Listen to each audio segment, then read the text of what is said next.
Diffusée depuis le centre de conférence de Temple Square à Salt Lake City, voici la session générale de la prêtrise de la 187e conférence générale d'octobre de l'Église de Jésus-Christ des Saints des Derniers Jours. La musique de cette session sera interprétée par un chœur Père-Fils de plusieurs pieux du comté de Cache dans l'interrégion d'Utah. Henry Eyring, premier conseiller dans la première présidence de l'Église, dirigera cette session.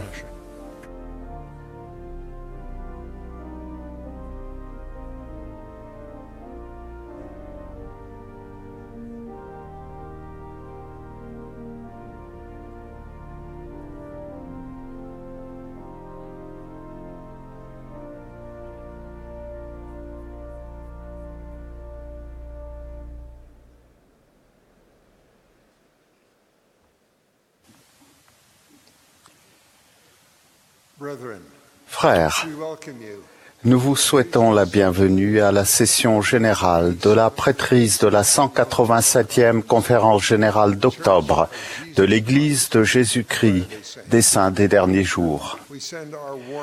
Nous exprimons nos chaleureuses salutations au président Monson, qui est chez lui. Cette réunion est transmise par satellite aux détenteurs de la prêtrise réunis en de nombreux endroits du monde. La musique de cette session sera interprétée par un chœur Père-Fils de plusieurs pieux de South Cache, de l'interrégion d'Utah, dirigé par Geoffrey Anderson et accompagné à l'orgue par Clay Christensen. Le chœur ouvrira cette réunion en chantant le cantique « Le monde a besoin d'ouvriers », le numéro 162 dans le recueil de cantiques français. Ensuite, Kevin Pearson, des 70, fera la prière d'ouverture. Il sera suivi par le chœur qui chantera « Instant de paix, moment si doux », le numéro 79 dans le recueil de cantiques français.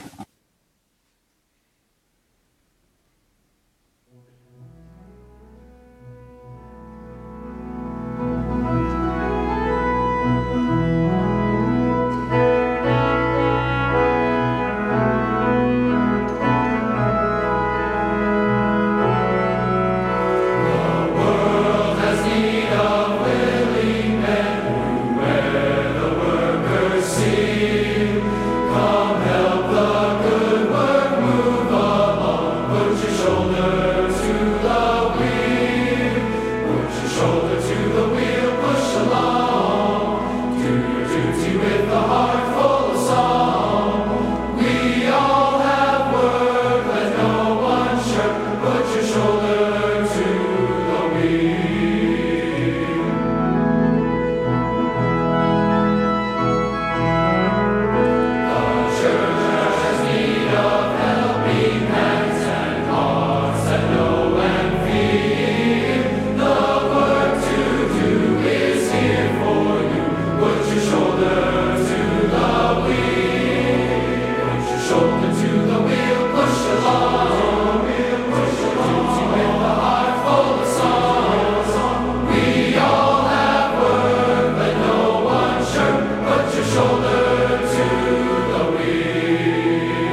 Our beloved Father in heaven, Notre cher Père céleste, we thy sons, nous, tes fils, nous sommes rassemblés center and in buildings and dans le centre de conférence across the world, et dans différents endroits dans le monde entier to thee, pour te montrer notre amour envers toi et envers ton Fils feel thy spirit, bien-aimé.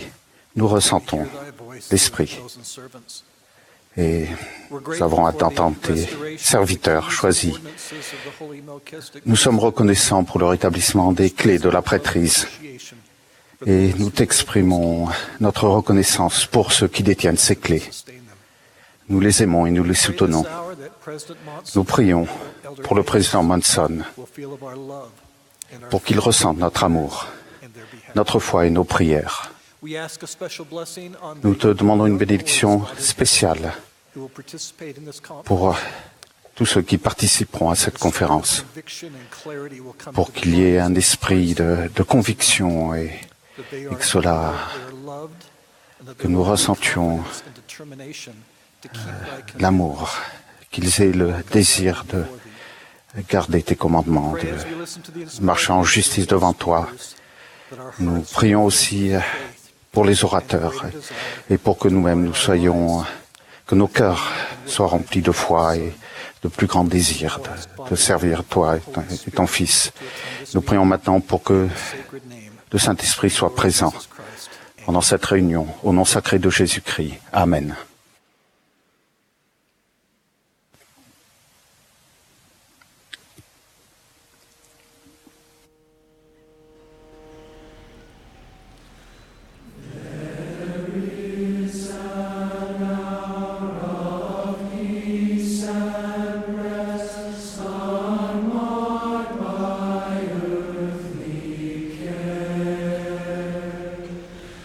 Is when we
Nous aurons à présent le plaisir d'entendre Dale Randlund du Collège des 12 apôtres. Il sera suivi de David Evans et de Richard Maines des 70.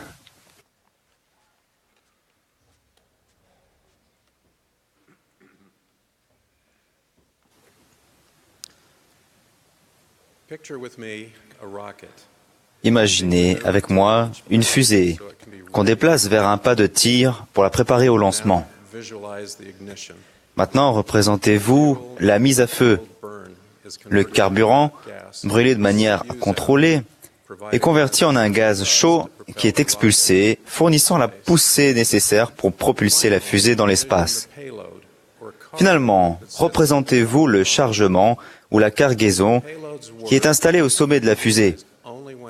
Le chargement ne prend sa véritable valeur que quand il arrive là où il doit être et qu'il fonctionne comme prévu. Il n'est pas nécessaire d'être un expert en fusée pour comprendre qu'un satellite de communication mondiale d'un coût élevé a peu de valeur quand il dort dans un entrepôt. La mission d'une fusée est simplement de livrer un chargement. Ce soir, je vais comparer la prêtrise que nous détenons à une fusée et la possibilité de bénéficier du pouvoir expiatoire du Sauveur au chargement livré par une fusée. Grâce à son sacrifice expiatoire, Jésus-Christ a le pouvoir et l'autorité de racheter toute l'humanité. Pour donner accès à son pouvoir expiatoire, il a délégué une partie de son pouvoir et de son autorité aux hommes sur la terre. Ce pouvoir et cette autorité déléguée sont appelés la prêtrise. Elle permet à ses détenteurs d'aider notre Père Céleste et Jésus-Christ dans leur œuvre, qui est de réaliser le salut et l'exaltation des enfants de Dieu. Elle accomplit cela en donnant à ces derniers la possibilité de recevoir les bénédictions du pouvoir expiatoire du Sauveur.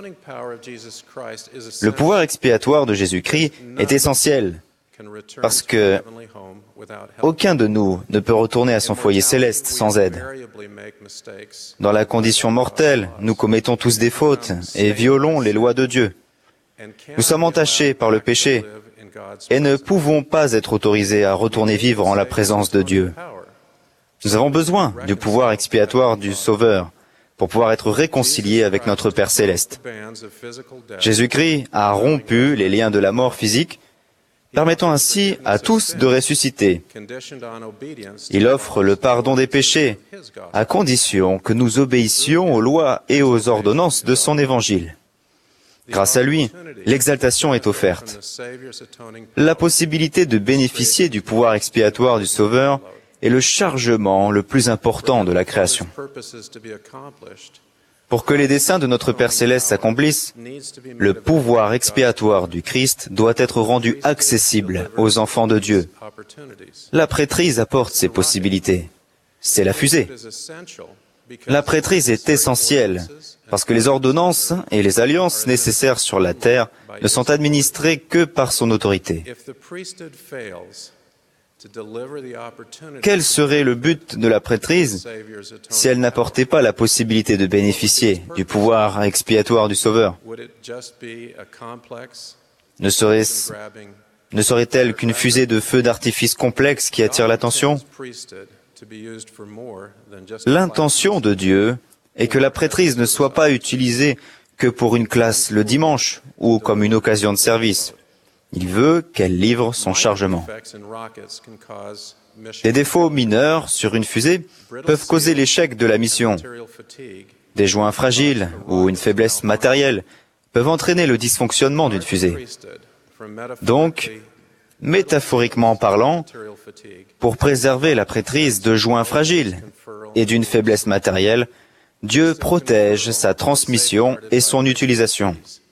La transmission de la prêtrise est protégée par les clés de la prêtrise, qui sont les droits de présidence donnés à l'homme.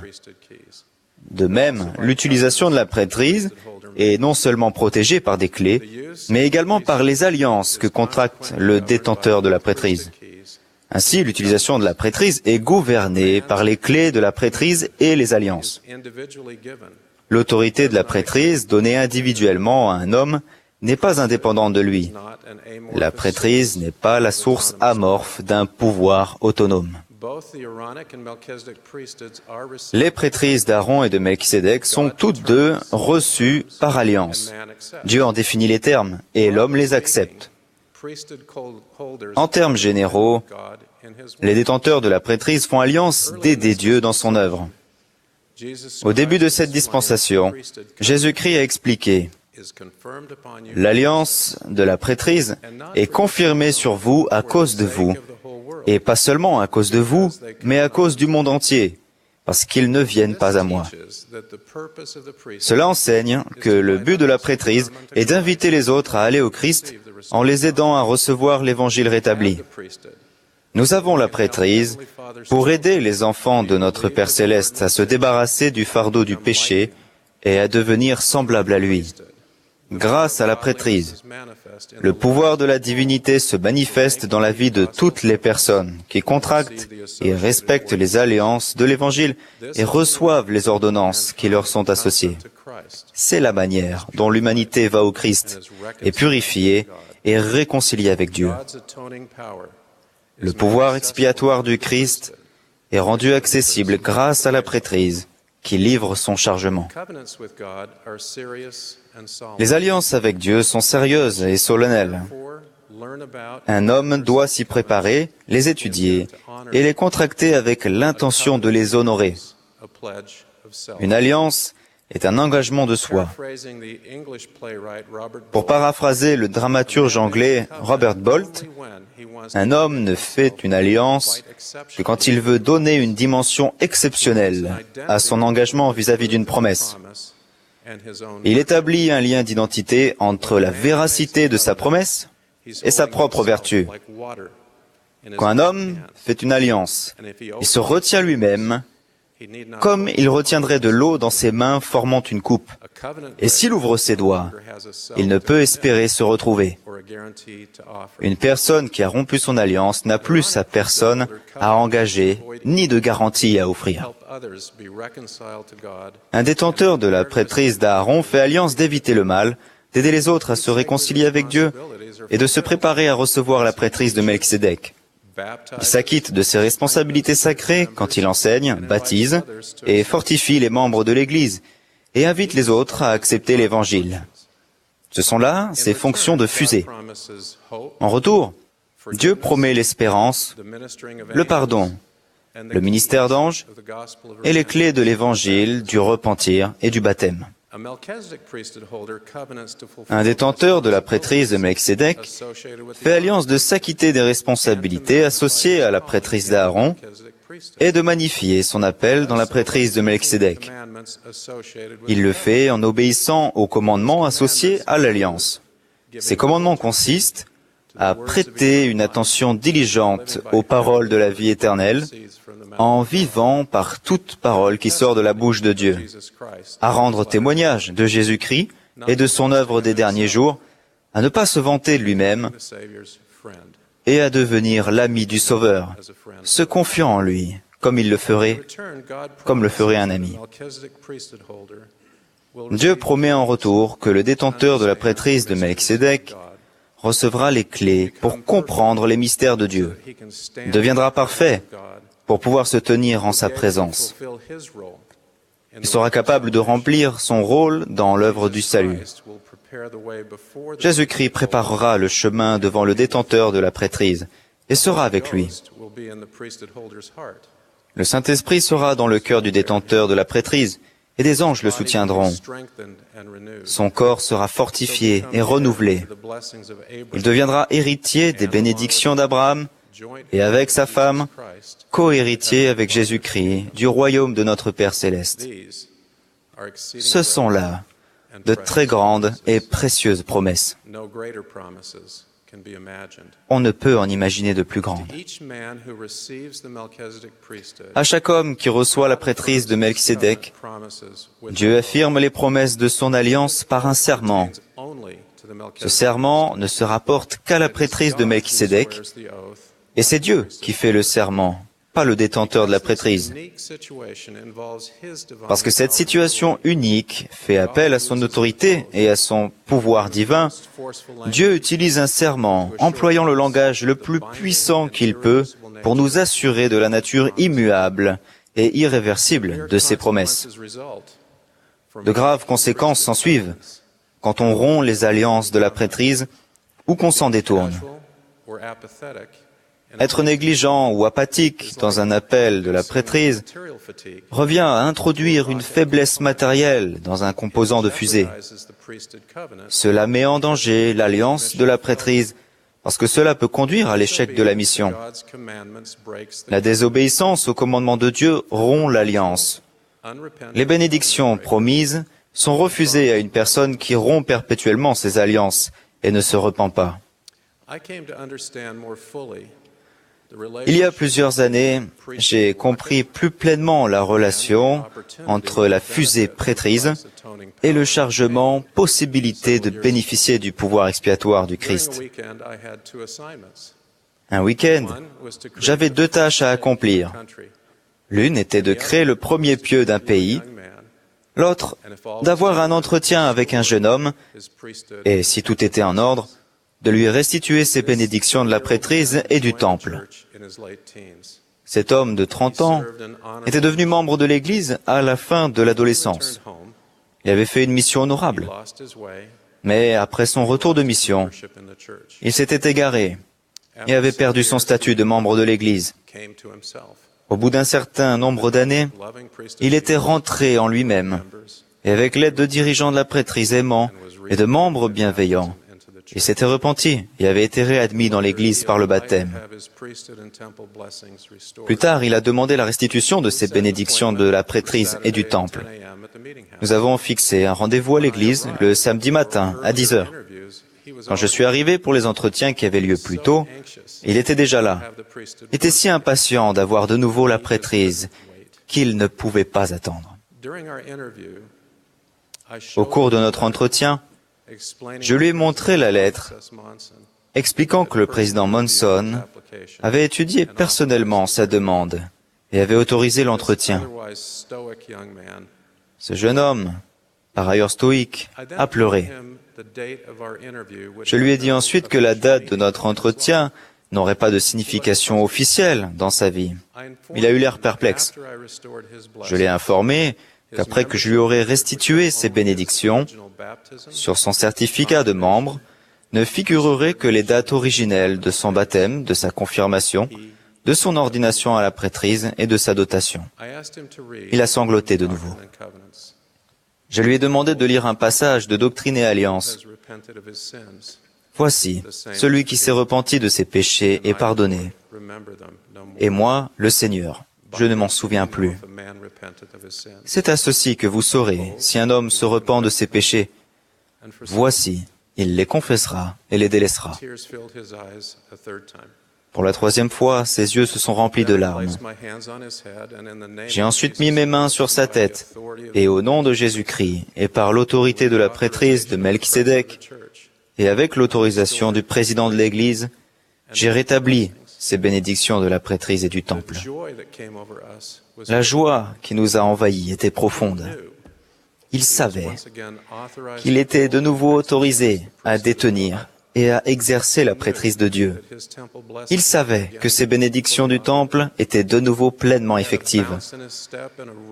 Sa démarche était dynamique et une lumière radieuse émanait de lui. J'étais si fier de lui. Et je sentais combien notre Père Céleste était fier de lui également. Après cela, le pieu a été organisé. De nombreux saints enthousiastes et fidèles ont assisté aux réunions et une formidable présidence de pieu a été soutenue. Mais pour moi, l'occasion historique d'organiser le premier pieu d'un pays a été éclipsée par la joie que j'ai ressentie en restituant à ce jeune homme ses bénédictions.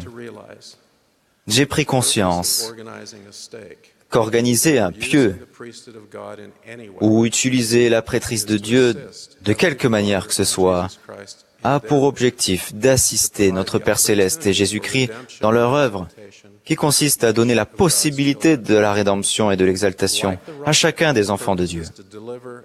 Comme la fusée dont l'objectif est de livrer un chargement, la prêtrise apporte l'évangile de Jésus-Christ, permettant à tous de faire des alliances et de recevoir les ordonnances qui leur sont associées. Le sang expiatoire du Christ peut ainsi être appliqué dans notre vie quand nous ressentons l'influence sanctificatrice du Saint-Esprit et recevons les bénédictions que Dieu promet. Je vous invite, en plus d'obéir vous-même aux lois et aux ordonnances de l'Évangile, à contracter et à respecter les alliances de la prêtrise. Recevez le serment de Dieu et sa promesse. Magnifiez vos responsabilités dans la prêtrise pour aider notre Père Céleste et Jésus-Christ. Utilisez la prêtrise pour permettre à quelqu'un d'autre de bénéficier du pouvoir expiatoire du Sauveur. Si vous le faites, de grandes bénédictions vous seront accordées, à vous et à votre famille. Je témoigne que le Rédempteur vit et dirige son œuvre au nom de Jésus-Christ. Amen.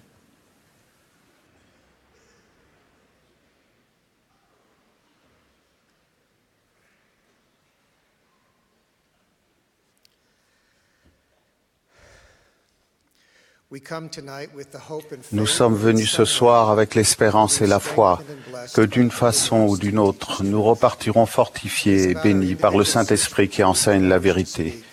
Le sujet de mon discours est notre quête personnelle de la vérité. Quand j'étais jeune, je me posais de nombreuses questions sur l'Église. Certaines étaient sincères, d'autres ne l'étaient pas et reflétaient les doutes des autres. J'ai souvent parlé de mes questions avec ma mère. Je suis sûr qu'elle comprenait que beaucoup étaient sincères et venaient du cœur.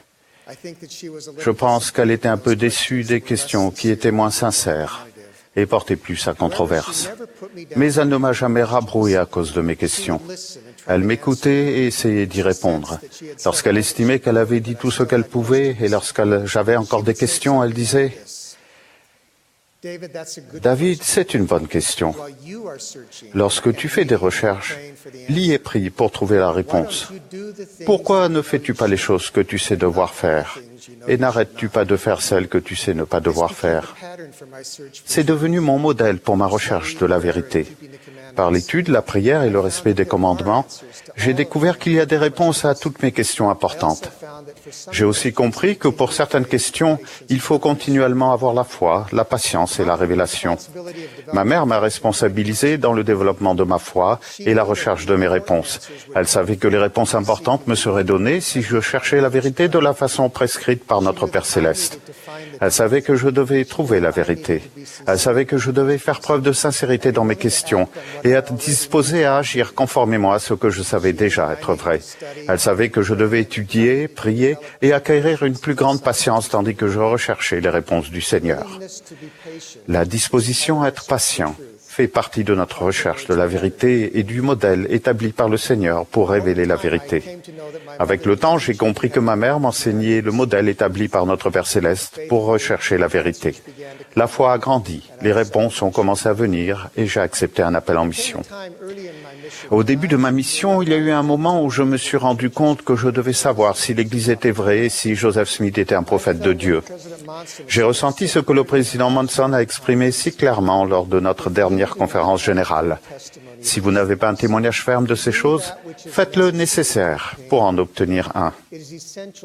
Il est essentiel que vous ayez votre témoignage en ces temps difficiles, car les témoignages des autres ne vous porteront que jusqu'à un certain point. Je savais ce que je devais faire. Je devais lire le livre de Mormon avec un cœur sincère, avec une intention réelle, et demander à Dieu s'il était vrai. Écoutez la promesse remarquable que notre Père Céleste a faite par l'intermédiaire du prophète Moroni. Et lorsque vous recevrez ces choses, je vous exhorte à demander à Dieu, le Père éternel, au nom du Christ, si ces choses ne sont pas vraies. Et si vous demandez d'un cœur sincère, avec une intention réelle, ayant foi au Christ, il vous en manifestera la vérité par le pouvoir du Saint-Esprit. Et par le pouvoir du Saint-Esprit, vous pouvez connaître la vérité de toutes choses. Afin de recevoir ce qui se trouvait dans le livre de Mormon, je devais le lire, J'ai commencé au début du livre et j'ai lu chaque jour. Certaines personnes reçoivent un témoignage très rapidement. Pour d'autres, cela prend plus de temps, davantage de prières et parfois plusieurs lectures du livre. Il m'a fallu lire la totalité du livre avant de recevoir le témoignage promis. Dieu m'a néanmoins manifesté la véracité du livre par le pouvoir du Saint-Esprit. Dans mon journal missionnaire, j'ai décrit la joie de connaître la vérité, l'expression personnelle de mon engagement et mon intention réelle d'agir conformément à la vérité que j'avais reçue. J'ai écrit « J'ai fait la promesse à mon Père Céleste et à moi-même d'agir du mieux possible, de me donner à 100% pour le reste de ma vie et de faire tout ce qui me serait demandé. Mais pour l'instant, je suis en mission et je vais faire en sorte qu'elle soit magnifique. Une mission à propos de laquelle je n'aurai aucun regret. Et je ne le ferai pas pour moi, mais pour le Seigneur. J'aime le Seigneur et j'aime l'œuvre. Et je prie pour que ce sentiment ne me quitte jamais. J'ai compris qu'une nourriture spirituelle continuelle et des efforts constants pour se repentir et respecter les commandements sont nécessaires afin que ce sentiment ne nous quitte pas. Le président Monson a dit, parlant du témoignage, « Il faudra le garder vivant par l'obéissance continuelle aux commandements de Dieu et par la prière et l'étude quotidienne des Écritures. » Au fil des ans, j'ai demandé aux missionnaires et aux jeunes du monde entier quelle avait été leur démarche personnelle pour rechercher la vérité et obtenir un témoignage. Ils ont presque tous répondu que pour obtenir un témoignage personnel, ils ont d'abord pris la décision de lire le livre de Mormon depuis le début et de demander à Dieu s'il est vrai. En procédant ainsi, ils ont choisi d'agir et non d'être mus par les doutes des autres. Pour connaître la vérité, nous devons vivre l'Évangile et faire l'expérience de la parole. L'avertissement nous est donné de ne pas résister à l'Esprit du Seigneur. Le repentir, accompagné de la détermination de respecter les commandements, est un élément important de la recherche de la vérité. En fait, il se peut que nous devions être disposés à délaisser tous nos péchés afin de connaître la vérité. Nous avons reçu le commandement de chercher la connaissance par l'étude et aussi par la foi, et de chercher des paroles de sagesse dans les meilleurs livres. Notre recherche de la vérité doit se concentrer sur les meilleurs livres et les meilleures sources. Les Écritures et les paroles des prophètes actuels sont parmi les meilleures. Le président Monson a demandé à chacun de nous de faire le nécessaire pour obtenir et garder un témoignage fort. Que devez-vous faire pour que votre témoignage se développe et se renforce? Chacun de nous a la responsabilité de faire ce qui est nécessaire pour obtenir et garder un témoignage fort. Un des éléments du modèle établi par Dieu pour apprendre la vérité est de respecter patiemment nos alliances tout en faisant ce qui est nécessaire. Particulièrement dans les moments difficiles où il est exigé de nous que nous nous soumettions de bon cœur et avec patience à toute la volonté du Seigneur. Le respect patient des alliances augmente notre humilité, renforce notre désir de connaître la vérité et permet au Saint-Esprit de nous guider dans les sentiers de la sagesse, pour que nous soyons bénis, rendus prospères et préservés. Ma femme Marie et moi connaissons quelqu'un que nous aimons beaucoup et qui a eu des difficultés tout au long de sa vie avec certains aspects de l'Église. Cette personne aime l'Évangile et l'Église, mais elle a encore des questions. Elle est scellée au temple et pratiquante dans l'Église, remplit ses appels et est une mère et une épouse merveilleuse. Au fil des années, elle a essayé de faire les choses qu'elle savait être justes et s'est abstenue de faire celles qu'elle savait être mauvaises. Elle a respecté ses alliances et a continué sa recherche. Parfois, elle était reconnaissante de s'appuyer sur la foi des autres. Récemment, son évêque a demandé à les voir, son mari et elle. Il leur a demandé d'accepter la tâche d'être représentant au temple pour les personnes qui ont besoin des ordonnances. Cet appel les a surpris, mais ils ont accepté et ont commencé leur service dans la maison du Seigneur. Leur fils adolescent venait de faire des recherches généalogiques et avait trouvé le nom d'un ancêtre qui avait besoin des ordonnances du temple. Le moment venu, ils ont fait les ordonnances par procuration pour cette personne et sa famille. Lorsqu'ils se sont agenouillés à l'autel et que l'ordonnance de scellement a été accomplie, cette femme merveilleuse et patiente dont la quête avait été si longue a eu une expérience spirituelle très personnelle qui lui a permis de savoir que le temple et les ordonnances qui sont accomplies sont vraies et réelles. Elle a téléphoné à sa mère, lui a raconté son expérience et il lui a dit que bien qu'elle ait encore des questions, elle savait que le temple est vrai, que les ordonnances du temple sont vraies et que l'Église est vraie. Sa mère a pleuré de gratitude d'avoir un Père céleste aimant et patient et une fille qui continue patiemment sa quête. Le respect patient des alliances nous apporte les bénédictions des cieux. Je trouve beaucoup de réconfort dans la promesse du Seigneur. Par le pouvoir du Saint-Esprit, vous pouvez connaître la vérité de toutes choses. Sans tout savoir, nous pouvons connaître la vérité. Nous pouvons savoir que le livre de Mormon est vrai. En fait, comme le président Nelson l'a enseigné cet après-midi, nous pouvons ressentir au plus profond de notre cœur que le livre de Mormon est sans équivoque la parole de Dieu. Et nous pouvons le ressentir au point de ne pas vouloir vivre un seul jour sans le lire. Nous pouvons savoir que notre Père qui nous aime et que son Fils Jésus-Christ est notre Sauveur et notre Rédempteur. Nous pouvons savoir que nous devons chérir notre appartenance à l'Église et que le fait de prendre la Sainte Seine chaque semaine nous aidera, nous et notre famille, à être en sécurité. Nous pouvons savoir que grâce aux ordonnances du Temple, les familles peuvent vraiment être ensemble à tout jamais. Nous pouvons savoir que l'expiation de Jésus-Christ et les bénédictions du repentir et du pardon sont certaines et réelles. Nous pouvons savoir que notre cher prophète, Thomas Monson, est le prophète du Seigneur et que ses conseillers et les membres du Collège des 12 sont des apôtres, des prophètes, des voyants et des révélateurs. Je sais que toutes ces choses sont vraies et j'en témoigne au nom de Jésus-Christ. Amen.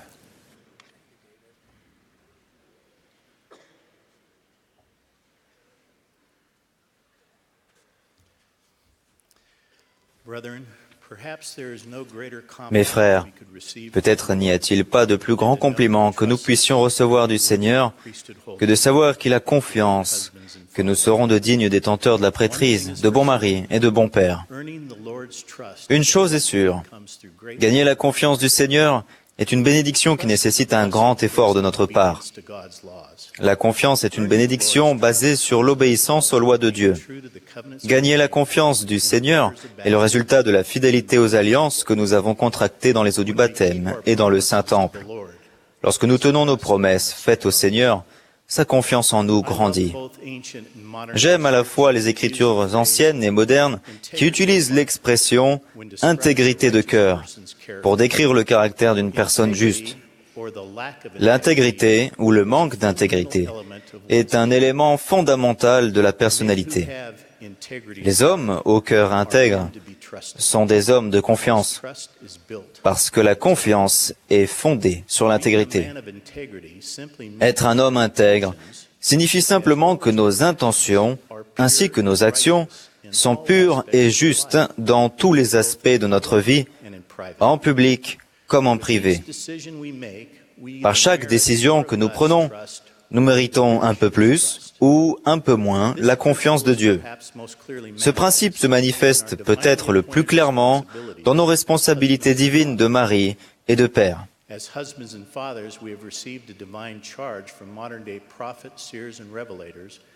Dans le document « La famille déclaration au monde », nous avons reçu des prophètes, voyants et révélateurs modernes une responsabilité divine en tant que mari et père. Cette déclaration nous enseigne que, premièrement, par décret divin, les pères doivent présider leur famille dans l'amour et la droiture. Deuxièmement, les pères ont la responsabilité de pourvoir aux besoins vitaux. Et troisièmement, les pères ont la responsabilité de protéger leur famille. Pour gagner la confiance de Dieu, nous devrons nous acquitter de ces trois responsabilités divines envers notre famille à la manière du Seigneur. Comme il est dit plus loin dans la déclaration sur la famille, la manière du Seigneur est que nous remplissions ces responsabilités ensemble avec notre femme en partenaires égaux. Pour moi, cela signifie que nous ne prenons pas de décisions importantes concernant ces trois responsabilités sans être en totale unité avec notre femme. La première étape de notre quête pour gagner la confiance du Seigneur est de placer notre confiance en lui. Le prophète Néphi a été le parfait exemple de ce type d'engagement quand il a dit en prière « Ô Seigneur, j'ai mis en toi ma confiance. Et c'est en toi que je mettrai toujours ma confiance. Je ne placerai pas ma confiance dans le bras de la chair. » Néphi était pleinement engagé à faire la volonté du Seigneur. En plus de dire qu'il ferait les choses que le Seigneur a commandées, Néphi était intransigeant dans son engagement d'accomplir ce qui lui serait demandé, comme illustre cette déclaration. Comme le Seigneur vit et comme nous vivons, nous ne descendrons pas vers notre Père dans le désert, que nous n'ayons accompli ce que le Seigneur nous a commandé. Comme Néphi faisait tout d'abord confiance à Dieu, Dieu plaça une grande confiance en lui. Le Seigneur lui accorda de grands déversements de l'Esprit qui ont été une bénédiction pour lui, pour sa famille et pour son peuple. Comme Néphi présidait avec amour et droiture et pourvoyait aux besoins de sa famille et de son peuple et les protégeait, il a écrit « Nous vécûmes selon la voie du bonheur ». Afin de présenter une perspective féminine sur le sujet, j'ai demandé à mes 2 filles mariées de m'aider. Je leur ai demandé si elles voulaient bien m'expliquer, en 1 ou 2 phrases, leur vision de l'importance de la confiance et comment elle affecte leur mariage et leur vie de famille. Voici les idées de Lara Harris et Christina Hansen. Tout d'abord, Lara. L'une des choses les plus importantes pour moi est de savoir que pendant sa journée, mon mari fait des choix qui montrent son respect et son amour pour moi. Quand nous pouvons nous faire confiance de cette manière, cela apporte la paix dans notre foyer, où nous pouvons ainsi nous réjouir d'élever nos enfants ensemble. Maintenant, les réflexions de Christina. Avoir confiance est comparable à avoir foi en quelqu'un. Sans cette confiance et cette foi, il y a la peur et le doute. Pour moi, l'une des plus grandes bénédictions qui découlent de la capacité de pleinement faire confiance à mon mari est la paix de l'esprit, sachant qu'il fait vraiment ce qu'il dit qu'il fera. La confiance apporte la paix, l'amour et un cadre dans lequel cet amour peut grandir. Lara et Christina n'ont jamais vu ce que l'autre avait écrit. Pour moi, il est très intéressant de voir que chacune a pensé individuellement à la bénédiction de la paix au foyer comme conséquence directe d'avoir un mari en qui elles peuvent avoir confiance. Comme illustre l'exemple de mes filles, la confiance joue un rôle extrêmement important dans l'édification d'un foyer centré sur le Christ. J'ai pu aussi bénéficier de cette même culture centrée sur le Christ en grandissant dans un foyer où mon père honorait sa prêtrise et méritait la confiance de toute la famille par l'intégrité de son cœur. Voici une expérience de ma jeunesse qui illustre l'influence positive durable qu'un père qui comprend et vit le principe de la confiance fondée sur l'intégrité peut avoir sur sa famille. Quand j'étais très jeune, mon père a créé une entreprise spécialisée dans l'automatisation des usines. Cette entreprise concevait, fabriquait et installait des chaînes de fabrication automatisées dans le monde entier. Vers l'âge de 10-12 ans, mon père voulait que j'apprenne à travailler. Il voulait aussi que j'apprenne le métier depuis le bas de l'échelle. Mon premier emploi consistait à effectuer l'entretien des zones de l'usine inaccessibles au grand public. Vers l'âge de 16 ans, j'ai été promu pour travailler dans l'usine. J'ai commencé par apprendre à lire les plans et à opérer les lourdes machines en acier. Après avoir obtenu mon diplôme, je suis allé à l'université puis dans le champ de la mission.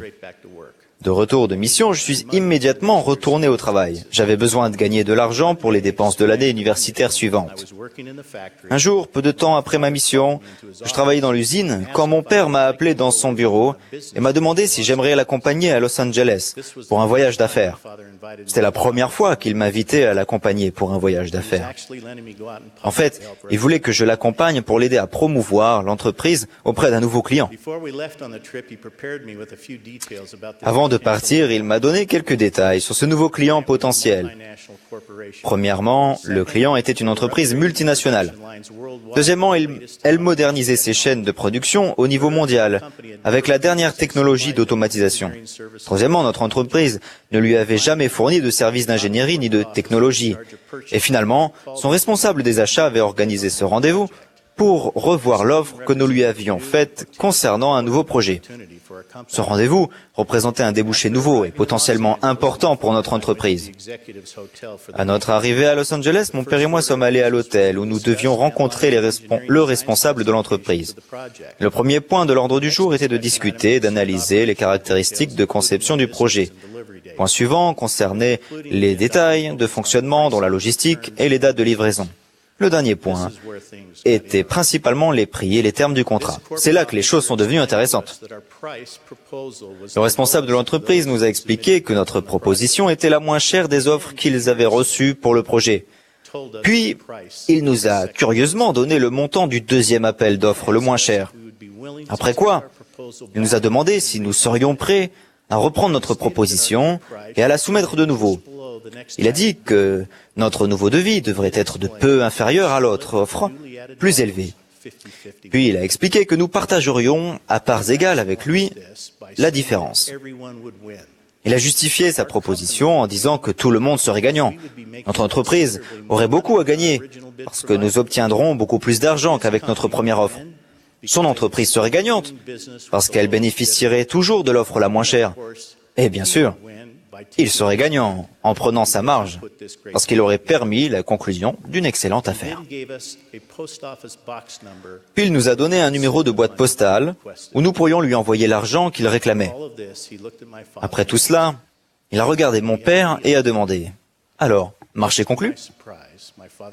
À ma grande surprise, mon père s'est levé, lui a serré la main et lui a dit que l'on recontacterait. Après avoir quitté la réunion, nous sommes montés dans la voiture que nous avions louée et mon père s'est tourné vers moi et m'a demandé « Bon, que penses-tu que nous devrions faire ?» J'ai répondu que je ne pensais pas que nous devions accepter cette offre.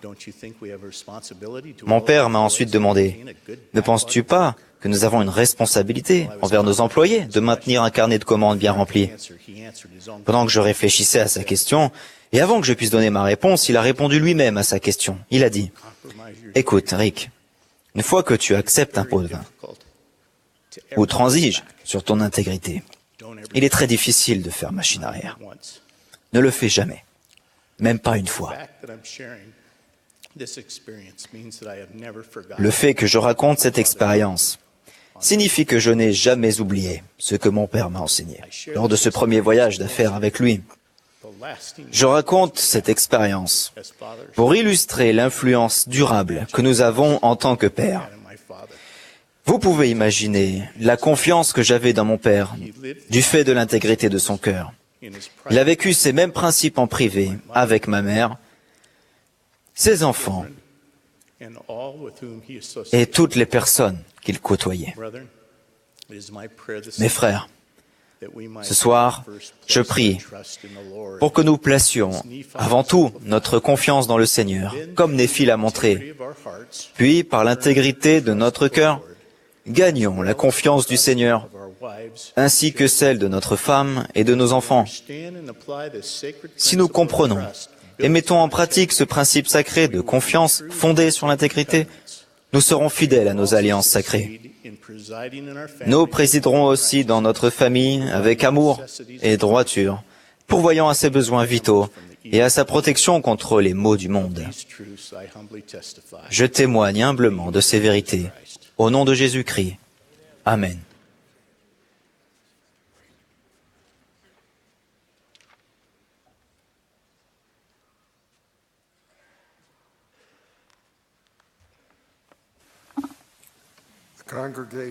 L'Assemblée se joindra maintenant au chœur pour chanter « Quel fondement ferme » le numéro 42 dans le recueil de cantiques français. Après le cantique, nous aurons le plaisir d'entendre Dieter Ohrdorf, deuxième conseiller dans la première présidence. J'aurai ensuite l'honneur de m'adresser à vous.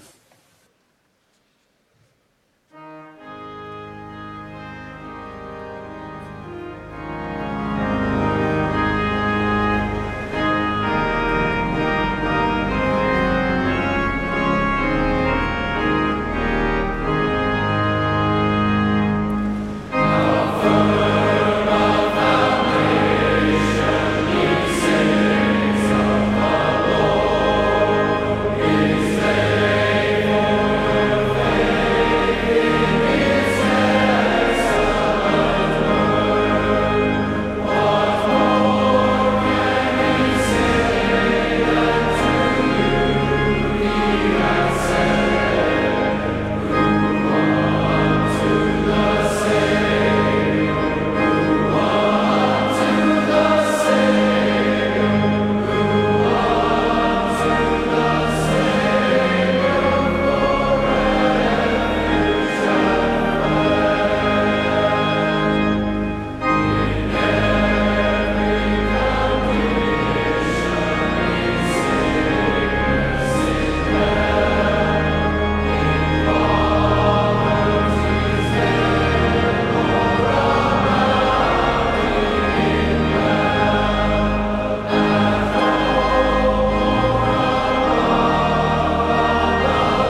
An elderly man was standing in line at the post office Un vieil homme fait la queue to buy stamps à la poste at the service. pour acheter des timbres au guichet.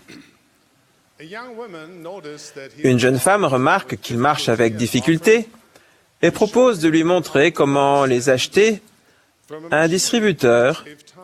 pour gagner du temps. The elderly gentleman said, Le vieux monsieur lui répond « Merci, "But I prefer mais je préfère attendre. machine won't La machine ask me about ne va pas me demander des nouvelles de mon arthrite. » Sometimes it Parfois, helps to talk to someone Cela fait du bien de parler à quelqu'un qui s'intéresse à nos problèmes. pain, sorrow, La douleur, illness, le chagrin et la maladie we all share. sont des expériences que nous avons tous en commun. Mishap, misery, Les contretemps, les moments de tristesse et de malchance peuvent s'additionner et prendre une place assez considérable souls, sur le disque dur interne de notre âme. when it comes to our physical well-being, Quant au bien-être physique, aging and illness nous as acceptons part le vieillissement et la maladie comme faisant partie de notre parcours dans la condition mortelle. Nous recherchons les conseils de professionnels qui comprennent le corps physique. Lorsque nous souffrons de troubles émotionnels ou de maladies mentales, nous recherchons les conseils d'experts qui traitent ce genre de mots. Tout comme nous rencontrons des épreuves physiques et émotionnelles dans cette vie, de même, nous rencontrons des difficultés spirituelles. La plupart d'entre nous ont connu des moments où leur témoignage brûlait de mille feux. Nous avons peut-être aussi connu des moments où notre Père céleste semblait distant. Il y a des moments où nous chérissons les choses de l'esprit de tout notre cœur. Il peut aussi y en avoir où elles semblent moins précieuses ou de moindre importance. Aujourd'hui, je vais parler de bien-être spirituel, de la manière dont nous pouvons guérir de la stagnation et emprunter un chemin de santé et de dynamisme spirituel. Parfois, la maladie spirituelle est le résultat du péché ou de blessures émotionnelles. Parfois, la dégradation spirituelle est si progressive que nous avons du mal à dire ce qui se passe. Comme des couches de roches sédimentaires, la douleur et le chagrin spirituel peuvent s'accumuler au fil du temps, pesant sur notre esprit jusqu'à ce qu'il soit presque trop lourd à porter. Cela peut se produire, par exemple, lorsque nos responsabilités au travail, au foyer et à l'Église deviennent si écrasantes que nous perdons de vue la joie de l'Évangile. Nous finissons par sentir que nous n'avons plus rien à donner ou que suivre les commandements semble presque au-delà de nos forces. Mais ce n'est pas parce que les épreuves spirituelles sont réelles qu'elles sont incurables. Nous pouvons guérir spirituellement. Même les blessures spirituelles les plus profondes, oui, même celles qui semblent être incurables, peuvent guérir. Mes chers amis, le pouvoir de guérison de Jésus-Christ n'est pas absent à notre époque. Son toucher guérisseur peut transformer les vies à notre époque comme il le faisait à la sienne. Si nous faisons simplement preuve de foi, il peut nous prendre par la main, remplir notre âme de lumière et de guérison céleste, et nous dire les mots bénis, « Lève-toi, prends ton lit et marche. » Whatever causes our spiritual Quelles que soient les causes de nos maux spirituels, they all have one thing in common. elles ont un point commun, The absence of divine l'absence light. de lumière divine.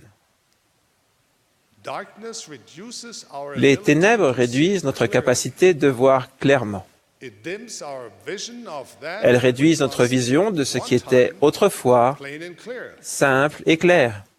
When we're in darkness, Lorsque nous sommes dans les we are ténèbres, more likely to make nous poor sommes plus choices susceptibles de faire de mauvais choix, because we cannot see parce que nous ne dangers. pouvons pas voir les dangers sur notre chemin. When we're in darkness, Lorsque nous sommes dans les we're more ténèbres, likely to lose nous hope sommes plus susceptibles de perdre espoir, because we cannot see the parce que nous ne peace voyons and pas la joy paix et la joie qui nous waiting attendent us if we si just nous keep continuons d'avancer résolument.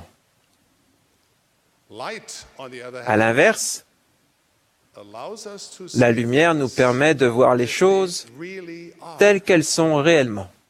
It allows us to Elle nous discern permet de between truth discerner la vérité de l'erreur, between the vital le vital and the trivial. du trivial. When we are in the light, we can Lorsque make nous sommes dans la righteous lumière, choices based on truth. nous pouvons faire des choix justes, basés sur des principes When vrais. we are in the light, Lorsque nous sommes dans la we lumière, have a perfect nous avons brightness une espérance d'une pureté parfaite, because we can see our parce que nous mortal voyons nos épreuves trials terrestres from an d'un point de vue eternal éternel. perspective. We will find spiritual healing as we Nous step trouverons la away guérison spirituelle from the shadows en nous éloignant des ombres du monde and into et en entrant everlasting light dans la of lumière Christ. éternelle du Christ. The more we understand Plus nous comprenons and apply et appliquons the doctrinal le concept concept of doctrinal de la lumière, the more we can guard plus nous nous prémunissons against spiritual sicknesses contre les maladies that spirituelles afflict our qui nous trouble, affligent ou nous assaillent and will trouble us on de every toutes parts, side and hand. et plus nous pouvons servir Better we can serve en as tant que energetic, détenteurs de la sainte gracious, prêtrise, caring, énergiques, courageux, bearers, attentionnés et humbles, en véritables true disciples servants and de notre roi disciples bien-aimé of our beloved and et eternal. éternel. Jesus Christ said, Jésus-Christ a dit, I am the light of the « Je world. suis la lumière du monde. He that followeth me Celui shall qui not me walk suit in the darkness, ne marchera pas dans les ténèbres, shall have the light mais il aura of life. la lumière de la vie. » What does that mean? Qu'est-ce que cela signifie? Simply this. Simplement ceci. He who humbly follows Qui Jesus suit Christ humblement Jésus-Christ will experience and connaîtra share sa lumière his light. et y aura part. And that light Et cette lumière s'intensifiera until it jusqu'à finir par dissiper les ténèbres les plus even the profondes. most profound darkness. It means that there is Cela signifie qu'il existe un pouvoir, a strong une influence influence that emanates puissante from the Savior. qui émane du Sauveur. It proceeds forth Elle sort de la présence de Dieu pour remplir fill l'immensité de immensity of l'espace. space. Because this power Du fait que ce pouvoir éclaire, élève et illumine notre vie, les Écritures l'appellent souvent lumière. Mais on le désigne également par esprit et vérité. Dans les Doctrines et Alliances, nous lisons « La parole du Seigneur est vérité. Ce qui est vérité est lumière, et ce qui est lumière est esprit. » Oui, l'esprit de Jésus-Christ. Cette pensée profonde que la lumière est esprit, lequel est vérité, et que cette lumière brille sur chaque âme qui vient au monde, est aussi importante qu'elle est porteuse d'espérance. La lumière du Christ éclaire et sature l'âme de toutes les personnes qui écoutent la voix de l'Esprit. La lumière du Christ remplit l'univers. Elle remplit la terre. Et elle peut remplir chaque cœur. God is no respecter of persons. Dieu ne fait point exception de personne. Is available to Sa lumière est à la disposition de tous, grands ou petits, privileged riches or ou pauvres, privilégiés if you ou open your défavorisés. mind and heart to receive the light Si vous ouvrez votre esprit et votre cœur follow pour recevoir la lumière du Christ you will receive more et suivez humblement le Sauveur, vous recevrez davantage de lumière, ligne sur ligne, un peu ici et un peu là. Vous amasserez davantage de lumière et de vérité dans votre âme, jusqu'à ce que les ténèbres soient bannies de votre vie. Dieu vous ouvrira les yeux, il vous donnera un cœur nouveau, God's love l'amour, la lumière et la vérité de Dieu cause dormant redonneront vie bring to life, à ce qui est endormi, and you will be reborn et vous into renaîtrez newness of dans life une nouveauté de vie Christ Jesus. en Christ Jésus. The Lord has promised, Le Seigneur a promis, if your eye be single to my et si vous avez l'œil fixé your whole body uniquement sur ma gloire, filled with light. votre corps tout entier Shall be no sera rempli de lumière. Il n'y aura pas de ténèbres en vous. filled with light Et ce corps qui est rempli de lumière comprend tout. This is the ultimate remedy C'est le remède suprême spiritual à la maladie spirituelle. darkness Les vanishes ténèbres disparaissent in the presence en présence of light. de lumière. However, Cependant, God will not force us. Dieu ne nous obligera pas à accepter sa lumière. If we become comfortable, Si nous nous accoutumons aux ténèbres, it is unlikely that our il est peu heart will probable que notre cœur changera. change. For change to take place, Pour que le changement ait lieu, actively nous devons activement let the light laisser pénétrer la lumière. During my flights as an airline captain, Pendant mes vols autour de notre planète Terre, our planet Earth, lorsque j'étais commandant de I bord, was always fascinated j'étais by the toujours beauty fasciné and par la perfection of beauté God's et la creation. perfection de la création de I Dieu. found especially Je trouvais captivating particulièrement the captivante relationship between the la relation entre la Terre et le Soleil. I consider it a Je trouve que c'est une leçon de choses profondes profound darkness. sur l'existence des ténèbres et de la lumière. As we all know, Comme nous le savons tous, night turns to day. toutes les 24 heures, la nuit se change en jour et le jour en nuit. So then, what is night? Alors, qu'est-ce que la nuit? Night is nothing more than Ce n'est rien d'autre, ce n'est rien de plus qu'une ombre. even the darkest of nights. Même par les nuits les plus Sun does sombres, not cease to le soleil ne cesse radiate its light. d'émettre sa lumière. It continues to Il shine continue its de bright. briller aussi vivement que jamais. But half of the earth, Mais la moitié de la terre est dans les ténèbres. the absence of light causes darkness. Les ténèbres viennent de l'absence de lumière. Darkness of night falls. Lorsque l'obscurité de la nuit tombe, despair and worry nous that ne the désespérons sun is pas et ne extinguished. craignons pas que le soleil soit éteint. Nous ne présumons pas que le soleil n'est pas là ou qu'il est mort Or has never been there. ou qu'il n'a jamais été là. We understand that we Nous comprenons are in a shadow. que nous sommes dans l'ombre, That the earth will continue que la to terre va rotate continuer de and that tourner et que eventually finalement, the rays of the sun les rayons du reach soleil us nous parviendront de nouveau. once again. Darkness is not an Les ténèbres ne indication sont that pas there is une no light. indication qu'il n'y a pas de lumière. Most often, La plupart du temps, simply means cela signifie simplement we are not que in nous the right ne place. sommes pas au bon endroit pour la recevoir. During the recent solar Au cours de la eclipse, récente éclipse solaire, we made great efforts nombreux sont ceux qui firent d'énormes efforts pour se trouver dans cette fine bande d'ombre by the moon and the créée par la Lune en ce jour d'été radieux. in a very similar way, De manière très similaire, spiritual la lumière spirituelle continually continue de shines briller sur toutes les créations de God's Dieu. creation. Satan will make every Satan effort fait to tout ce qu'il create a peut shadow pour créer une ombre or get us ou nous amener dans une ombre shadow of our que nous own créons. making. He will coerce us Il nous to oblige create our à own créer nos propres éclipses.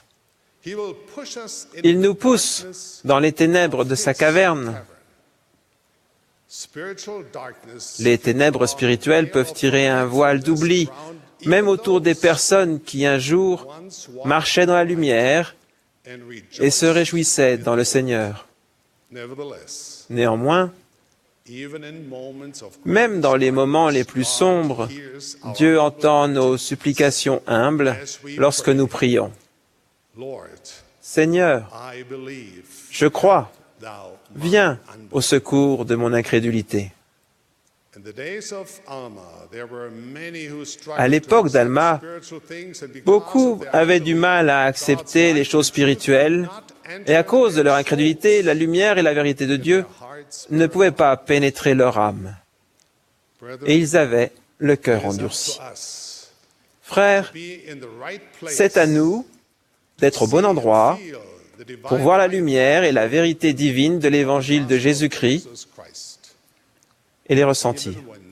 Même lorsque la lumière est tombée et que le monde semble sombre, nous pouvons décider de marcher dans la lumière du Christ, de respecter ses commandements et de témoigner courageusement de sa réalité et de sa grandeur.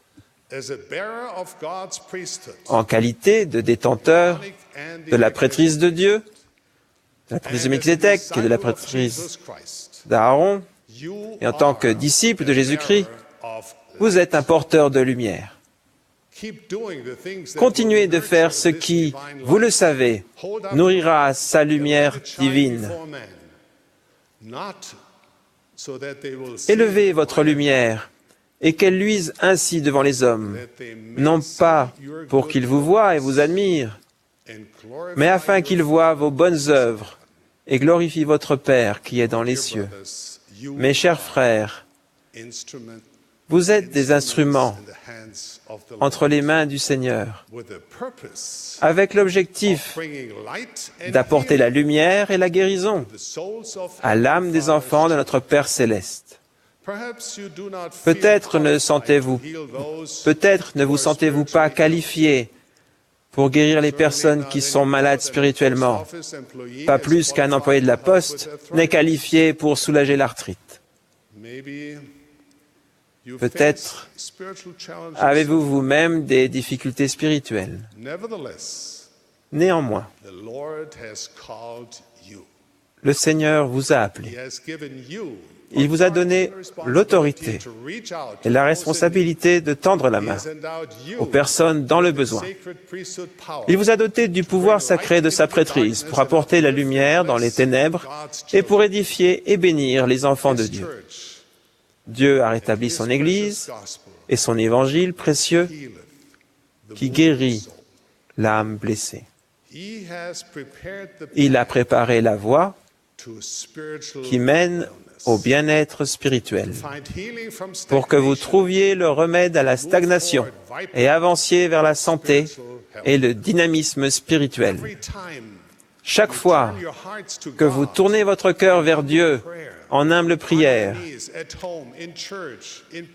à genoux, à l'église, chez vous, dans les hauts lieux, vous goûtez à sa lumière.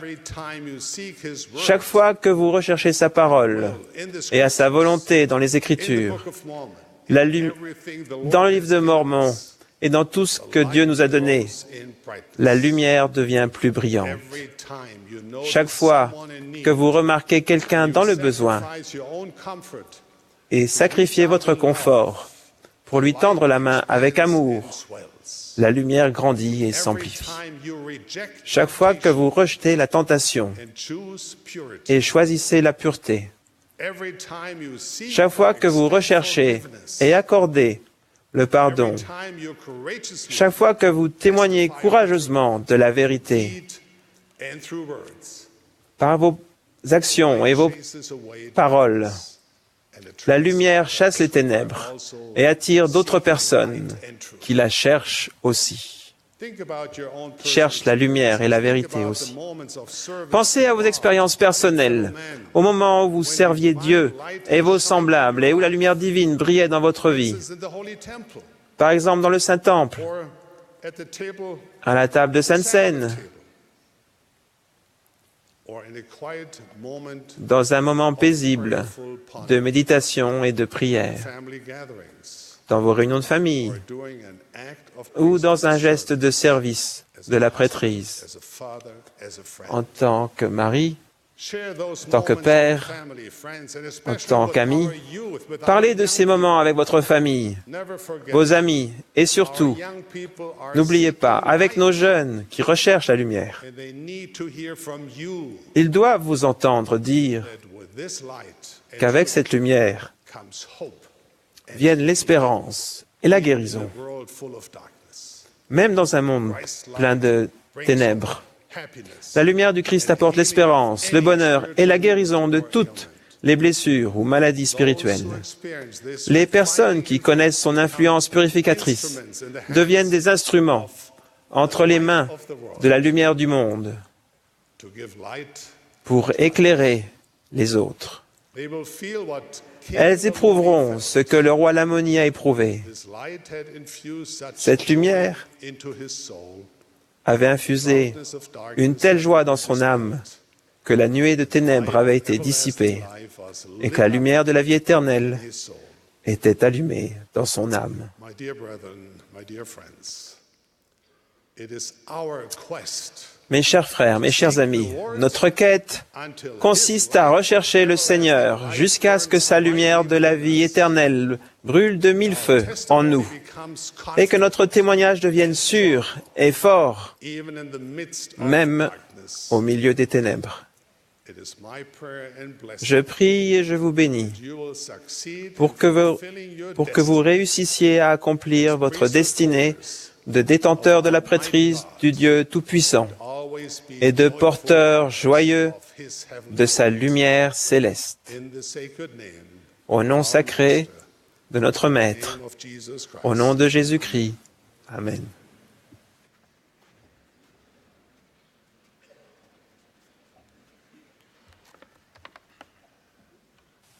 My dear brethren who hold the Mes chers frères qui détenez la prêtrise de Dieu, ce soir, je vais parler de la manière merveilleuse about the wonderful way in which the dont le Lord Seigneur dirige son royaume ici-bas.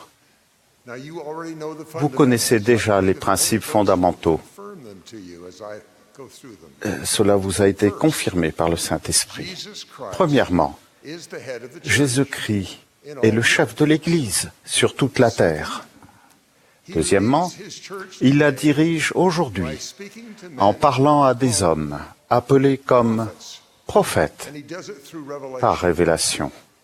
Third, Troisièmement, he gave revelation il accordait la révélation à ses prophètes de jadis. does Il continue continue to do et so. continuera de le faire. Fourth, Quatrièmement, confirming revelation il donne aux personnes qui servent, sous la direction de ses prophètes, under the leadership of des révélations qui le confirment. from those fundamentals. D'après ces principes fondamentaux, nous reconnaissons que la direction de son Église par le Seigneur exige de toutes les personnes qui le servent ici-bas une foi ferme et constante. Takes faith. Par exemple, Believe that the resurrection il faut de la foi pour croire que le Seigneur ressuscité veille sur les détails quotidiens de son royaume. Il faut de la foi pour croire qu'il appelle des personnes imparfaites à des postes de confiance. Il faut de la foi pour croire qu'il connaît parfaitement les aptitudes et le potentiel des personnes qu'il appelle, et ainsi ne fait aucune erreur dans ses appels. may bring a smile. Cela peut faire naître un sourire ou un hochement de tête chez certaines personnes dans cet auditoire, autant celles qui pensent que leur appel à servir a pu être une erreur, que celles qui pensent à quelqu'un qu'elles connaissent qui semble mal adapté à son poste dans le royaume du Seigneur. My counsel to both groups Je recommande à ces deux groupes de reporter leur jugement see what the Lord jusqu'à ce qu'ils puissent mieux voir ce que le Seigneur voit. instead. Le jugement que vous devez poser, par contre, est que vous avez la capacité de recevoir la révélation et de vous y conformer sans crainte. To do so. Il faut de la foi pour le faire. Even greater Et il faut une foi encore plus grande pour croire que le Seigneur a appelé des serviteurs humains imparfaits pour vous diriger. Mon objectif ce soir est d'affermir votre foi, que Dieu vous dirige dans le service que vous lui rendez. Et chose plus importante encore, j'espère affermir votre foi, que le Seigneur inspire les personnes imparfaites qu'il a appelées à être vos dirigeants. Vous pensez peut-être à première vue qu'une telle foi n'est pas importante pour la réussite de l'Église et du royaume du Seigneur. Cependant, quel que soit votre appel dans la prêtrise, depuis le prophète du Seigneur jusqu'au nouveau détenteur de la prêtrise d'Aaron, peut-être découvrirez-vous que cette foi est indispensable. Commençons par ce que la foi signifie pour un président du collège des instructeurs ou des diacres. Il est important qu'il ait la foi que le Seigneur l'a appelé personnellement, connaissant ses faiblesses et ses qualités. Il doit avoir la foi que l'homme qui lui a confié l'appel en a reçu la révélation par l'Esprit de Dieu. Ses conseillers et les membres de son collège doivent avoir la même foi pour le suivre avec une confiance absolue. J'ai vu cette confiance lorsqu'un garçon s'est assis avec sa présidence du collège des diacres un dimanche matin. Il était leur nouveau secrétaire. Cette jeune présidence a tenu conseil. Ses frères ont parlé de différentes manières de répondre à la demande de l'évêque de ramener un garçon non pratiquant à l'église. Après avoir prié et en avoir discuté, ils ont confié au secrétaire la tâche d'aller chez ce garçon et de l'inviter à venir aux réunions. Le secrétaire ne le connaissait pas, mais il savait que l'un de ses parents était non pratiquant et que l'autre n'était pas membre. Il n'était pas particulièrement amical. Il était un peu anxieux, mais il n'avait pas peur. Il savait que le prophète de Dieu avait demandé au détenteur de la prêtrise de ramener les brebis égarées. Et il avait entendu la prière des frères de sa présidence. Il les avait entendus lorsqu'ils se sont mis d'accord sur le nom du garçon et sur son nom. Je l'ai observé pendant qu'il remontait la rue en direction de la maison du garçon non pratiquant. Il marchait lentement, comme s'il avançait à la rencontre d'un danger. Mais il a redescendu la rue, le sourire aux lèvres, accompagné du garçon. Je ne suis pas sûr qu'il l'ait su alors, mais il était parti avec la foi qu'il était en mission pour le Seigneur. Cette foi l'a accompagné et a grandi au fil des années qu'il a passées comme missionnaire, père, dirigeant des jeunes gens et évêque. Parlons de ce que signifie une telle foi pour un évêque. Parfois, un évêque est appelé à servir des personnes qui le connaissent bien. Les membres de la paroisse sont conscients de ses faiblesses humaines et de ses qualités spirituelles. Et ils savent que d'autres hommes de la paroisse auraient pu être appelés. Des hommes qui semblent plus instruits, plus expérimentés, plus agréables ou plus séduisants. Ces membres doivent savoir que l'appel à servir en qualité d'évêque est venu du Seigneur, par révélation. Sans leur foi, l'évêque qui a été appelé de Dieu aura plus de mal à obtenir la révélation dont il a besoin pour les aider. Il ne réussira pas sans le soutien de la foi des membres. Heureusement, le contraire est vrai aussi. Pensez au serviteur du Seigneur, le roi Benjamin, qui a conduit son peuple au repentir. Le cœur de ses sujets était adouci par sa foi que leur roi était appelé de Dieu, en dépit de ses faiblesses humaines, et que ses paroles venaient de Dieu. Vous vous souvenez de ce que le peuple a dit? Oui, nous croyons toutes les paroles que tu nous as dites.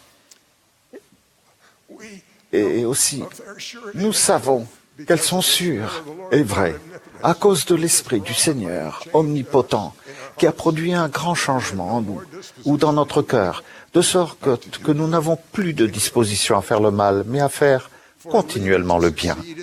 Pour qu'un dirigeant réussisse dans l'œuvre du Seigneur, la confiance des membres, que son appel vient de Dieu, doit l'emporter sur leur perception de ses infirmités et de ses faiblesses.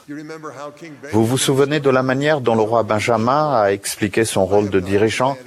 Je ne vous ai pas commandé de monter ici pour que vous me craigniez ou pour que vous pensiez que de moi-même, je suis plus qu'un homme mortel, mais je suis semblable à vous, sujet à toutes sortes d'infirmités de corps et d'esprit. Cependant, j'ai été choisi par ce peuple et consacré par mon Père. Et la main du Seigneur a permis que je sois gouverneur et roi de ce peuple. Et j'ai été gardé et préservé par sa puissance incomparable pour vous servir de tout le pouvoir, de tout l'esprit et de toute la force que le Seigneur m'a accordé. Votre dirigeant dans l'Église du Seigneur peut vous sembler faible et humain, ou bien fort et inspiré. Le fait est que chaque dirigeant est un mélange de ses traits ainsi que d'autres. Ce qui aide les serviteurs du Seigneur qui sont appelés à nous diriger, c'est lorsque nous les voyons comme le Seigneur les a vus quand il les a appelés. Le Seigneur voit parfaitement ses serviteurs. Il voit leur potentiel et leur avenir. Et il sait comment leur nature même peut être changée. Il sait également comment ils peuvent être transformés par leurs expériences avec les personnes qu'ils dirigent. Vous avez peut-être eu l'occasion d'être fortifié par les personnes que vous étiez appelés à servir. Un jour, on m'a appelé comme évêque d'une paroisse de jeunes adultes seuls.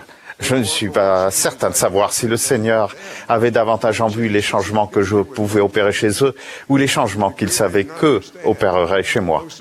À un degré que je ne comprends pas, la plupart des jeunes de cette paroisse agissaient comme si j'avais été appelé de Dieu, spécialement pour eux. Ils voyaient mes faiblesses, mais passaient outre. Je me souviens d'un jeune homme qui m'a demandé des conseils relatifs à son orientation scolaire. Il voulait aller dans une bonne université. Je lui ai donné. Une semaine plus tard, il a pris rendez-vous avec moi. Lorsqu'il est entré dans le bureau, il m'a surpris en demandant « Frère, pouvons-nous prier avant de parler? Et pouvons-nous nous agenouiller? Et puis-je faire la prière ?» Ces demandes m'ont surpris, mais sa prière m'a encore plus surpris. Elle disait en substance, « Père Céleste, tu sais que mon évêque m'a donné des conseils la semaine dernière, mais cela n'a pas marché. »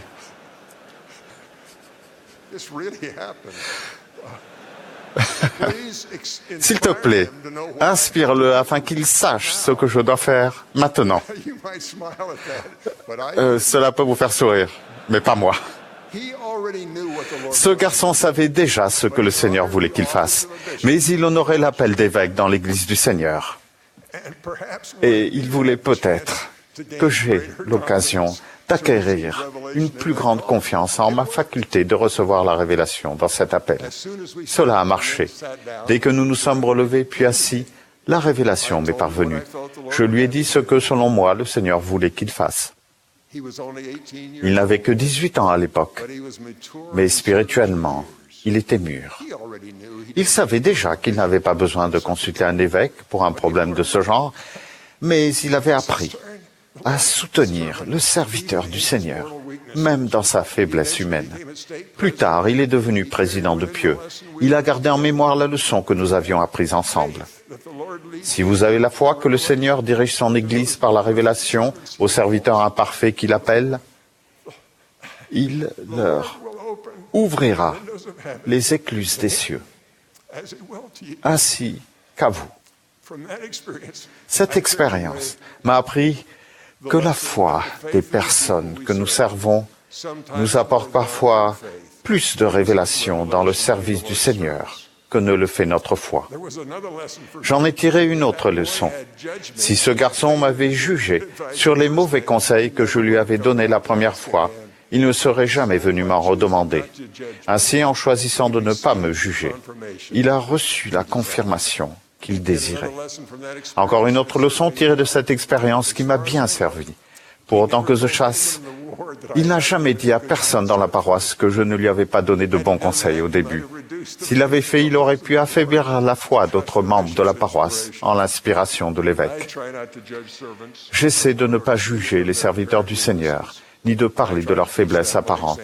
Et j'essaie d'enseigner cela par l'exemple à mes enfants. James Faust a fait part d'un credo que j'essaie de faire mien. Je vous le recommande. Nous devons soutenir nos dirigeants locaux parce qu'ils ont été appelés et choisis. Chaque membre de l'Église peut recevoir des conseils d'un évêque ou d'un président de branche, d'un président de pieux ou de mission et du président de l'Église et de ses collaborateurs. Aucun de ses frères n'a demandé son appel. Aucun n'est parfait. Cependant, ils sont les serviteurs du Seigneur, appelés par lui par l'intermédiaire des personnes qui ont le droit à l'inspiration. Ceux qui sont appelés, soutenus et mis à part ont droit à notre soutien. Le manque de respect envers les dirigeants ecclésiastiques a causé l'affaiblissement spirituel et la chute de beaucoup de membres. Nous devons regarder au-delà de ce que certains considèrent comme des imperfections, des verrues ou des tâches, des hommes appelés à nous diriger et soutenir l'office qu'ils détiennent. Cette recommandation est un bienfait pour les serviteurs de Dieu, dans toutes les situations. Dans les premiers temps de l'Église du Seigneur, les dirigeants proches de Joseph Smith, le prophète, ont commencé à parler de ses défauts. Malgré tout ce qu'ils avaient vu et savaient de sa position avec le Seigneur, leur esprit de critique et de jalousie s'est propagé comme un fléau. L'un des 12 nous a montré à tous un modèle de foi et de loyauté que nous devons imiter si nous voulons servir dans le royaume du Seigneur. En voici le rapport. Plusieurs anciens convoquèrent une réunion dans le temple pour tous ceux qui considéraient que Joseph Smith était un prophète déchu. Ils avaient l'intention de désigner David Whitmer comme nouveau dirigeant de l'Église. Après avoir écouté les arguments contre le prophète, Brigham Young se leva et témoigna que Joseph était un prophète qui le savait et qu'il pouvait l'injurier et le calomnier tant qu'il le voulait. Il ne pouvait pas faire que le prophète de Dieu n'ait pas été appelé. Il ne pouvait que détruire leur autorité personnelle, couper le lien qui les unissait au prophète et à Dieu et se plonger en enfer. Il y a un fil qui nous relie au Seigneur dans notre service. Il part de l'endroit où nous sommes appelés à servir dans le royaume, passe par les personnes appelées à nous diriger dans la prêtrise et va jusqu'au prophète qui est relié au Seigneur. Il faut de la foi et de l'humilité pour servir là où nous sommes appelés, pour être convaincus que le Seigneur nous y a appelés, ainsi que les personnes qui nous dirigent, et pour les soutenir avec une foi totale. Il y aura des moments, comme il y en a eu à l'époque à Kirtland, où nous aurons besoin de la foi et de l'intégrité d'un Brigham Young pour servir là où le Seigneur nous a appelés, loyaux à son prophète et aux dirigeants qu'il a mis en place. Je vous témoigne solennellement et néanmoins joyeusement que le Seigneur Jésus-Christ est à la barre. Il dirige son Église et ses serviteurs. Je témoigne que Thomas Monson est le seul homme qui détient et exerce toutes les clés de la sainte prêtrise ici-bas. Je demande à Dieu de bénir tous les humbles serviteurs qui œuvrent de si bon cœur et si bien dans l'Église rétablie de Jésus-Christ, qu'il dirige personnellement. Je témoigne que Joseph Smith a vu notre Père Céleste et Jésus-Christ. Ils lui ont parlé. Les clés de la prêtrise ont été rétablies pour le bien de tous les enfants de notre Père Céleste. Nous avons la mission et la responsabilité de servir à notre poste dans la cause du Seigneur, au nom de Jésus-Christ. Amen. Frères, nous vous remercions de votre présence ce soir. Nous remercions également le chœur pour la musique inspirante et toutes les personnes qui ont contribué d'une façon ou d'une autre à la préparation de cette réunion. Le chœur clôturera cette réunion en chantant « Dieu veuille nous garder », le numéro 9 dans le recueil de cantiques français. Raphaël Pinault, des 70, fera ensuite la prière de clôture.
Our Heavenly Father, Notre cher Père Céleste, à la fin de cette merveilleuse session de la prêtrise, nous sommes reconnaissants pour l'esprit que nous avons ressenti. Nous sommes reconnaissants, Père, pour les prophètes, voyants, révélateurs, et pour les enseignements qu'ils nous ont donnés au cours de cette réunion. Nous te remercions pour l'Évangile rétabli, pour l'autorité de la prêtrise et pour notre prophète. Nous te prions pour notre prophète bien-aimé, le président Monson, ses conseillers et le collège des 12 apôtres. Père,